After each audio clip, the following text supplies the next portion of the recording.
Friends, ఈరోజు మనం బెండకాయ ఉల్లికారం ఎలా తయారు చేసుకోవాలో చూద్దాం. అందుకు గాను ఒక అరకిలో బెండకాయలు నేను ఈ విధంగా కోసుకున్నానండి.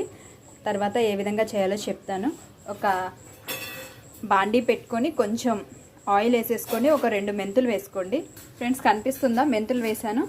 ఫ్రెండ్స్, మెంతులు అయిపోయిన తర్వాత మీ కారానికి సరిపడా ఎండుమిరపకాయలు ఈ విధంగా విరక్కొట్టి వేసుకోండి. నేనైతే ఒక 5-6 వేసుకున్నాను. ఒక స్పూన్ జీలకర్ర, ఒక స్పూన్ ఆఫ్ ధనియాలు వేసేసి అరోమా వచ్చేటట్టు ఎర్రగా వేయించేసుకోండి, మాడకుండా దగ్గరుండి.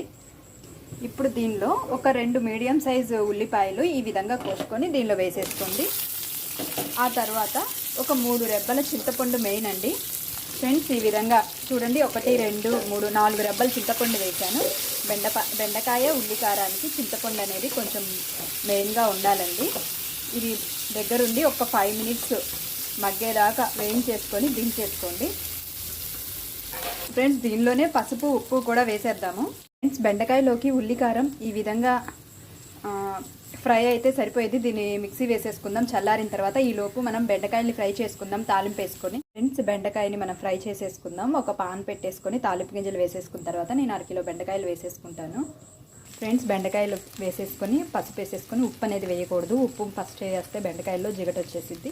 ప్లస్ లిడ్ కూడా ఏమీ పెట్టకుండా ఒక 10 మినిట్స్ ఇంతే ఉంచేసేయండి.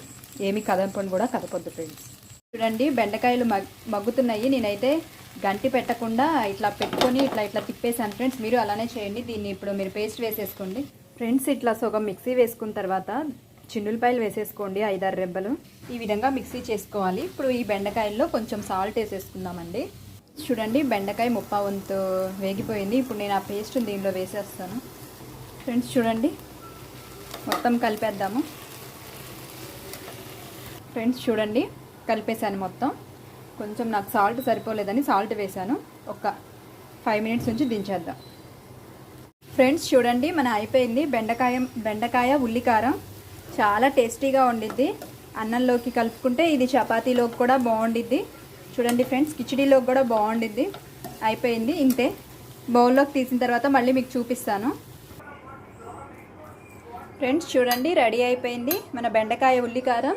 ఒకసారి ఇలా ట్రై చేయండి. ఫ్రెండ్స్, ఈ ఉల్లికారంతో మనం ఇలా బెండకాయ చేసుకోవచ్చు, కాకరకాయ కూడా చేసుకోవచ్చు, దొండకాయ కూడా చేసుకోవచ్చు. ఈ విధంగా చూడండి ఫ్రెండ్స్, చాలా బాగుంది, సూపర్గా ఉండిద్ది. ట్రై చేయండి.